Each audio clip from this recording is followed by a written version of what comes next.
Nisha Jose K Mani നമ്മളോടൊപ്പം ചേരുകയാണ്. PhD നേടിയതിന് ആദ്യം തന്നെ അഭിനന്ദനങ്ങൾ. എന്തൊക്കെയാണ് PhD ബന്ധപ്പെട്ടുള്ള വിശേഷങ്ങൾ? പ്രത്യേകിച്ച് ചർച്ച ചെയ്യപ്പെടുന്നത് മാണി സാറിൻ്റെ അധ്വാനവർഗ സിദ്ധാന്തമടക്കം ഗവേഷണത്തിൽ പഠന വിഷയമായിട്ടുണ്ടോ? ഈ ടോപ്പിക്കിൻ്റെ പേര് management of social welfare schemes under gender budgeting for the toiling class with special reference to life mission. Life mission gender ബഡ്ജറ്റിങ്ങിൻ്റെ ഭാഗമായിട്ട് അതിനെ കുറച്ചും കൂടെ ആഴത്തി പഠിച്ച് ക്വാണ്ടിറ്റേറ്റീവ് സ്റ്റഡി അതായിരുന്നു, qualitative study full gender budgeting ആയിരുന്നു. സാമ്പിൾ എടുത്തത് അധ്വാനവർഗമായിരുന്നു. അപ്പം ആദ്യമായിട്ട് എനിക്ക് സന്തോഷമുള്ള കാര്യം എന്താണെന്ന് വെച്ചാൽ ഞാൻ അച്ചാച്ചന് കൊടുത്ത വാക്കായിരുന്നു. ഇന്നിപ്പോൾ രാവിലെയും അവസരപ്പിച്ച് ഞങ്ങളുടെ സ്റ്റാഫ് പറയായിരുന്നു, വർഷങ്ങൾക്ക് മുമ്പ് ഞാൻ അച്ചാച്ചൻ്റെ കൂടെ ഇരുന്ന് ഇങ്ങനെ സംസാരിച്ചുകൊണ്ടിരിക്കുകയായിരുന്നു. ഈ അധ്വാനവർഗ സിദ്ധാന്തത്തിനെക്കുറിച്ചും ബഡ്ജറ്റ്സിനെക്കുറിച്ചും ഒക്കെ ഇങ്ങനെ സംസാരിച്ചുകൊണ്ടിരിക്കും. അപ്പോൾ അവർക്ക് മനസ്സിലാവുന്നില്ല എന്തുകൊണ്ടാണ്. പക്ഷെ ഞാൻ ആക്ച്വലി അന്ന് തൊട്ട് തുടങ്ങിയ ഒരു പഠനമാണ്. എൻ്റെ റിസർച്ച് 4 വർഷവും 4 മാസവും എടുത്തെങ്കിലും ഇതിനെക്കുറിച്ചുള്ള പഠനം ഒത്തിരി മുമ്പേ തുടങ്ങി. ടോയ്ലിംഗ് ക്ലാസ്സിനെ കുറിച്ചും ജെൻഡർ ബഡ്ജറ്റിംഗ് എനിക്ക് ഒത്തിരി ഇഷ്ടമുള്ള ഒരു സബ്ജക്റ്റാണ് ജെൻഡർ ബഡ്ജറ്റിംഗ്. സ്ത്രീകൾക്ക് വേണ്ടിയിട്ട് 1% ബഡ്ജറ്റുകളിൽ മാറ്റി വെക്കുക. അത് പഞ്ചായത്തായാലും ശരി, സ്റ്റേറ്റ് ആയാലും ശരി, സെൻട്രൽ ഗവൺമെൻറ് ശരി. അതെനിക്ക് ഒത്തിരി ഇഷ്ടമുള്ള ഒരു സബ്ജക്റ്റാണ്. അതുകൊണ്ട് ഇത് രണ്ടും ആഴത്തി പഠിച്ചു. ഇത് ശരിക്കും പറഞ്ഞാൽ 2 രീതിയിലായിരുന്നു ചെയ്തത്. ഒന്നൊരു ക്വാളിറ്റേറ്റീവ് സ്റ്റഡി ആയിരുന്നു. ക്വാളിറ്റേറ്റീവ് സ്റ്റഡീൻ്റെ അകത്ത് പോളിസി മേക്കേഴ്സും പോളിസി ഡെലിവറേഴ്സ്, പോളിസി മേക്കേഴ്സ് എന്ന് പറഞ്ഞാൽ മിനിസ്റ്റേഴ്സ്, പിന്നെ പ്ലാനിംഗ് ബോർഡിൻ്റെ ആൾക്കാർ, പിന്നെ ഈ പോളിസി ഡെലിവറേഴ്സ് എന്ന് പറഞ്ഞാൽ നമ്മുടെ പഞ്ചായത്തുകളിൽ കുടുംബശ്രീ അംഗങ്ങൾ, പഞ്ചായത്ത് മെമ്പേഴ്സ്, പഞ്ചായത്ത് സെക്രട്ടറിമാർ, അവരെയൊക്കെ അവരുമായിട്ടുള്ള കുറേ സംഭാഷണത്തിൻ്റെ ഒരു അടിസ്ഥാനത്താണ്. സംഭാഷണം എന്ന് പറയുമ്പോൾ ലൈറ്റായിട്ടാണ് പറയുന്നത്, പക്ഷേ ആ ഒരു ഫോമാറ്റ് ഉണ്ടായിരുന്നു. അതിൻ്റെ അടിസ്ഥാനത്താണ് ക്വാളിറ്റേറ്റീവ് ഡേറ്റ കളക്ട് ചെയ്തത്. ഒത്തിരി ബ്യൂട്ടിഫുൾ ഇൻസൈറ്റ്സ് ഉണ്ടായിട്ടുണ്ട്. നമുക്ക് ശരിക്കും പറഞ്ഞാൽ we can be very proud. Keralam എന്ന സ്റ്റേറ്റ് എത്രമാത്രം നമ്മളെ ആൾക്കാർ നോക്കുന്നു ഈ ജെൻഡർ ബഡ്ജറ്റിങ്ങിൻ്റെ കാര്യത്തിൽ. 2008 തുടങ്ങിയതാണ് ഇവിടെ, പക്ഷേ ആൾക്കാർ നോക്കുന്നത് വേറെ. കർണാടകയും നല്ല രീതിയിൽ ഇത് എക്സസൈസ് ചെയ്യുന്നുണ്ട്. അപ്പം പുറത്തുള്ള ആൾക്കാർ നമ്മളെ നോക്കിക്കൊണ്ടിരിക്കുക, നമ്മളുടെ ഓരോ പ്രോജക്ട്സ് എങ്ങനെ പോകുന്നു. പുറത്തുള്ളതെന്ന് വെച്ചാൽ ബാക്കി ഫിനാൻസ് മിനിസ്റ്റേഴ്സ്. കാരണം നമ്മളുടെ ഒരു മോഡലാണ് ചില കാര്യങ്ങൾ. ഈവൻ നമ്മുടെ ക്രൈം മാപ്പിംഗ്, അതും ഈ ക്വാളിറ്റേറ്റീവ് അനാലിസിസിൽ കണ്ടുപിടിച്ചൊരു കാര്യമായിരുന്നു. നമ്മുടെ ക്രൈം മാപ്പിംഗ് സാധാരണ ബാക്കി സ്റ്റേറ്റ്സ് നോക്കുവാണെങ്കിൽ ക്രൈം മാപ്പിംഗ് എന്ന് പറഞ്ഞാൽ ടെക്നോളജി ബേസ്ഡാണ്. പോലീസിൻ്റെ ഒരു ടെക്നോളജി അതൊക്കെ വെച്ചിട്ടാണ്. പക്ഷേ കേരളത്തിൽ എങ്ങനെയാണെന്ന് വെച്ചാൽ ടെക്നോളജി ഉണ്ട്, പക്ഷെ അതിൻ്റെ കൂടെ നമ്മൾ കുടുംബശ്രീക്കാരെ ഉപയോഗിച്ച് 1-to-1 ബേസിസ് ഓരോ വാർഡിൽ പോയി ഡേറ്റ കളക്ട് ചെയ്ത് അത് പ്രോസസ്സ് ചെയ്തൊരു റിപ്പോർട്ട് സബ്മിറ്റ് ചെയ്യുക മാത്രമല്ല. ഞാൻ തിരുവാർപ്പ് പഞ്ചായത്താണ് ഏറ്റവും അധികം ഞാൻ ഡീറ്റെയിൽ ആയിട്ട് പഠിച്ചത്. പ്രോജക്റ്റ് സബ്മിറ്റ് ചെയ്യുക മാത്രമല്ല, ആ റിപ്പോർട്ടിൻ്റെ അടിസ്ഥാനത്തിൽ എന്താണ് അതായത് പഞ്ചായത്തിന് വേണ്ടത് അതനുസരിച്ച് ആ പഞ്ചായത്ത് ചെയ്തു കൊടുക്കുന്നു.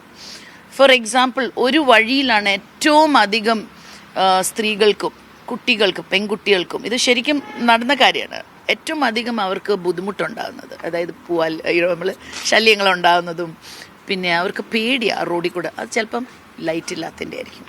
അപ്പോൾ അവിടെ പഞ്ചായത്ത് വഴി ലൈറ്റ് കൊണ്ടുവരുന്നു. നമ്മുടെ ക്രൈം മാപ്പിങ്ങിൻ്റെ ഈ റിപ്പോർട്ട്സ് ഭയങ്കര അലാമിങ് ആയിരുന്നു, ഭയങ്കര ഷോക്കിങ്ങാണ്. എത്രമാത്രം ക്രൈം ഉണ്ട്, സ്ത്രീകൾക്കെതിരെ എത്രമാത്രം ഇതുണ്ട് എന്നുള്ളത് വളരെ, അതിൻ്റെയൊക്കെ ഇത് ഭയങ്കര ഷോക്കിംഗ് ആണ്. പക്ഷേ നമ്മൾ അതിൻ്റെ ഒരു പോസിറ്റീവ് സൈഡ് എടുക്കുവാണെങ്കിൽ കേരളത്തിൽ റെക്കോർഡിങ് ഭയങ്കര ഹൈ ആണ്. നമ്മളുടെ റെക്കോർഡിങ് ഭയങ്കര ഹൈ ആണ്. നമ്മൾ ഇങ്ങനെ ഒരു എക്സസൈസ് ചെയ്യുന്നു, നമ്മൾ റെക്കോർഡ് ചെയ്യുന്നു, അതിനൊരു പരിഹാരം കണ്ടെത്തുന്നു. വേറെ സംസ്ഥാനങ്ങളിൽ ഇത്രയും റെക്കോർഡിങ് വരുന്നില്ല. പണ്ട് കൊറോണയുടെ കേസ് അതല്ല, നമുക്ക് ഏറ്റവും ഹൈ റിപ്പോർട്ടിംഗ് ആയിരുന്നു.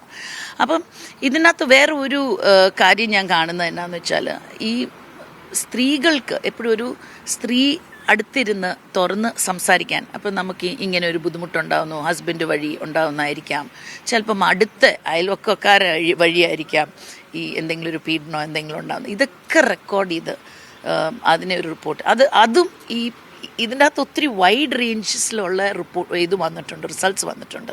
അപ്പം അത് ക്വാളിറ്റേറ്റീവ് ബേസിസിൻ്റെ അടിസ്ഥാനത്തിൽ. ക്വാണ്ടിറ്റേറ്റീവ് ബേസിസിലാണ് ഞാൻ അപ്പം എല്ലാവരും സംസാരിച്ചുമ്പോൾ ഏറ്റവും കോമൺ ആയിട്ടുള്ള ടോപ്പിക് ലൈഫ് മിഷൻ. കുറേ എലാബറേറ്റ് ആയിട്ട് പഠിക്കാൻ പറ്റും. 4 ലക്ഷത്തോളം വീടുകൾ ഉണ്ടായിരുന്നു. ആ വീട്ടിലെ ആൾക്കാർ, അതായത് അവർക്കുണ്ടായ, അതായത് ഒരു വീട് കിട്ടിയ സ്ത്രീക്ക് എത്രമാത്രം സോഷ്യൽ ട്രാൻസ്ഫോർമേഷൻ ഫിനാൻഷ്യൽ ട്രാൻസ്ഫോർമേഷൻ അതുപോലെ തന്നെ പേഴ്സണൽ ട്രാൻസ്ഫോർമേഷൻ അതായിരുന്നു പഠിച്ചത്. ആരായിരുന്നു ഗൈഡ്? ഏത് യൂണിവേഴ്സിറ്റിയിൽ നിന്നാണ് അത്തരം കാര്യങ്ങൾ കൂടി? ശ്രീ ബാലാജി യൂണിവേഴ്സിറ്റി പൂനെയിലായിരുന്നു. എൻ്റെ ഗൈഡ് ശ്രീ ആശാ നായക്കായിരുന്നു. എനിക്ക് ശരിക്കും പറഞ്ഞാൽ വർഷങ്ങൾക്ക് എനിക്ക് 3 മാസ്റ്റേഴ്സ് ഉണ്ട്. ഇപ്പം പണ്ട് കേരള യൂണിവേഴ്സിറ്റിയിൽ MHRM ചെയ്തിട്ടുണ്ട്, ഇവിടെ MCOM ഫിനാൻസ് ഇവിടെ ചെയ്തിട്ടുണ്ട്, പിന്നെ MDBA പൂനെ തന്നെ സിംബയോസിസിലെ MDBA ചെയ്തിട്ടുണ്ട്. പക്ഷേ എനിക്കെപ്പോഴും ഞാനൊരു വൈവയുടെ സമയത്തായിരിക്കും എന്നെ ആ വൈവയ്ക്ക് ഇരിക്കുന്ന സാർ എപ്പോഴും എന്നെ മോട്ടിവേറ്റ് ചെയ്യും, പറയും റിസർച്ച് ചെയ്തൂടെ. എനിക്ക് ഒരു ഡോക്ടർ ടാഗ് അതിലല്ല കാര്യം, പക്ഷെ ഞാൻ ചെയ്യുന്ന ആ ഒരു എന്താ പറയുക സ്റ്റഡി ഷുഡ് ബി യൂസ്ഫുൾ സമൂഹത്തിന്.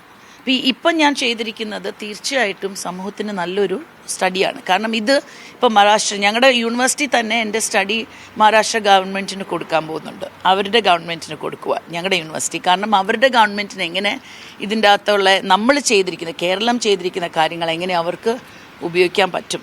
എൻ്റെ അടുത്ത് ആക്ച്വലി ജോയിൻ ചെയ്യാവോ എന്ന് ചോദിച്ചതാണ്. ഞാൻ പറഞ്ഞു ഇല്ല, എനിക്കിവിടെ അമ്മേനെ നോക്കാനുണ്ട്, പിന്നെ എൻ്റെ ക്യാൻസറുമായിട്ട് ബന്ധപ്പെട്ടുള്ള ഇതുണ്ട്, വീട്, പിള്ളേര് എല്ലാവരും ഉണ്ട്. നമ്മുടെ ക്യാൻസർ അവയർനെസ് പ്രോഗ്രാം ഒക്കെ എങ്ങനെ പോകുന്നു? താങ്കളെപ്പോലുള്ള ആളുകൾക്ക് ഈ ക്യാൻസറിനെതിരെ അല്ലെങ്കിൽ ക്യാൻസർ അവയർനെസ്സുമായി ബന്ധപ്പെട്ടുകൊണ്ട് രംഗത്ത് വന്നത് വലിയ രീതിയിൽ ഒരുപാട് ആളുകളെ ഇതിൻ്റെ ഒരു ഭയാശങ്കകളിൽ നിന്നൊക്കെ മോചിപ്പിക്കാൻ കഴിഞ്ഞിട്ടുണ്ട്. ഒരുപാട് പേരുടെ കാര്യങ്ങളൊക്കെ കുറിപ്പുകളായി ഷെയർ ചെയ്തിട്ടുണ്ട്. എങ്ങനെ പോകുന്നു? ഇപ്പോൾ ഇവിടെ വന്നപ്പോൾ തന്നെ വണ്ടിയിൽ കാണാൻ കഴിയുന്നുണ്ട് ഇങ്ങനെ സന്ദേശങ്ങളൊക്കെ എഴുതിയത്. എങ്ങനെ പോകുന്നു ക്യാൻസർ അവയർനെസ് പരിപാടികളൊക്കെ? ഇതിൻ്റെ അകത്ത് ഏറ്റവും ഇമ്പോർട്ടൻ്റ് ആയിട്ടുള്ള കാര്യം എന്ന് പറഞ്ഞാൽ ഏർലി ഡിറ്റക്ഷനാണ്. മാമോഗ്രാം വൺസ് എ ഇയർ ചെയ്യണം 40 വയസ്സിന് മുകളിൽ. നമുക്ക് ഹെറിഡിറ്ററി ആയിട്ട് ക്യാൻസർ കിട്ടിയിട്ടുള്ള ആളാണെങ്കിൽ 35 വയസ്സിന് മുകളിൽ 100% ചെയ്യണം. പിന്നെയുള്ളതെന്ന് പറഞ്ഞാൽ സെൽഫ് എക്സാം, സ്വയം പരിശോധന ചെയ്യണം, സ്ഥാനത്തിന് സ്വയം പരിശോധന ചെയ്യണം. ഈ 2 കാര്യങ്ങളാണ് ഞാൻ എവിടെ പോയാലും ഒരു ദിവസത്തിൽ ഒരു 3 തവണ അല്ലെങ്കിൽ ഞാൻ സംസാരിക്കും.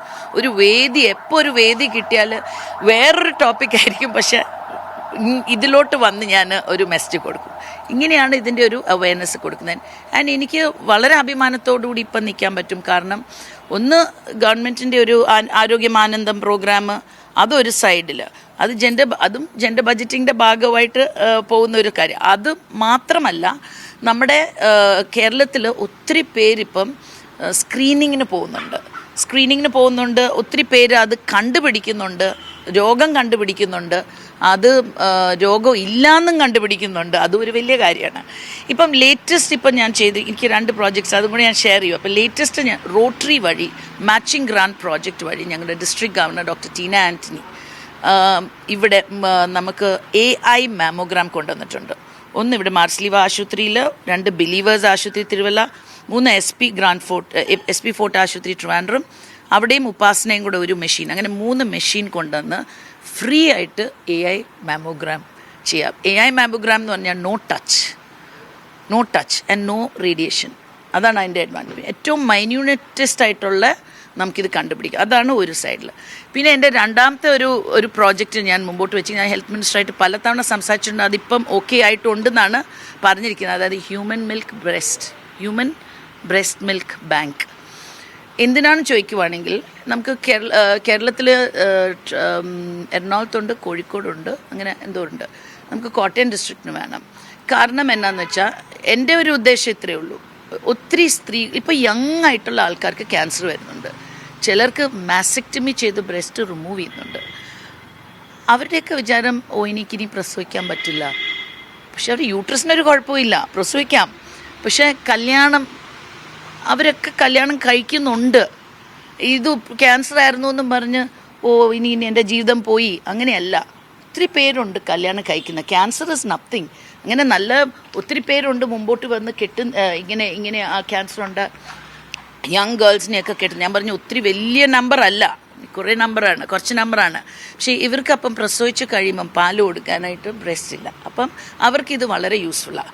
ഇത് കയ്യിലെണ്ണിയ ഒരു നമ്പറേ ഉള്ളായിരിക്കാം, പക്ഷേ ഇത് കൂടാതെ ഒത്തിരി പേരുണ്ട്. ഇപ്പം മിൽക്ക് കുറവാണ്, നമ്മുടെ ഡയറ്റിൻ്റെ ഭാഗമായിരിക്കാം, നമ്മുടെ ഇതിൻ്റെ ഭാഗമായിട്ട് ഇപ്പോഴത്തെ യങ്സ്റ്റേഴ്സിന് ഇപ്പം നോക്കുവാണെങ്കിൽ മിൽക്ക് കുറവാണ്. പണ്ടത്തെ പോലെ നല്ല മുലപ്പാൽ വരുന്നില്ല, പ്രസവിച്ച് കഴിയുമ്പം അത്രയും വരുന്നില്ല.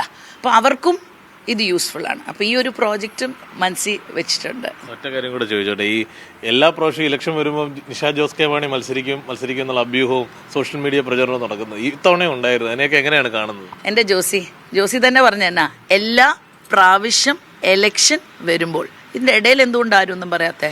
അപ്പം ഇത് തന്നെയാണ് കാര്യം. അത് ചുമ്മാ ഒരു ഹൈപ്പ്. എലക്ഷൻ വരുമ്പോഴത്തേക്കിന് ആരും ഒക്കെ എന്തൊക്കെ എഴുതുന്നു. അതുകൊണ്ട് എൻ്റെ ജീവിതം നിന്ന് പോകുന്നൊന്നുമില്ല. ഞാൻ എൻ്റെ നല്ല പ്രവൃത്തികളായിട്ട് മുമ്പോട്ട് പോകുന്നു, അത്രയേ ഉള്ളൂ. എന്തായാലും സാമൂഹ്യ പ്രവർത്തന രംഗത്ത് സജീവമായി നിലനിൽക്കുകയാണ് നിഷ ജോസ് കെ മാണി. ഇതിനിടയിലാണ് ഇപ്പോൾ PhD നേടി അതിൻ്റെ സന്തോഷം കൂടി നമ്മളോടൊപ്പം പങ്കുവെക്കുന്നത്. പാലായിൽ നിന്നും അനന്തുവിനോടൊപ്പം ജോസി ബാബു, മീഡിയ 1.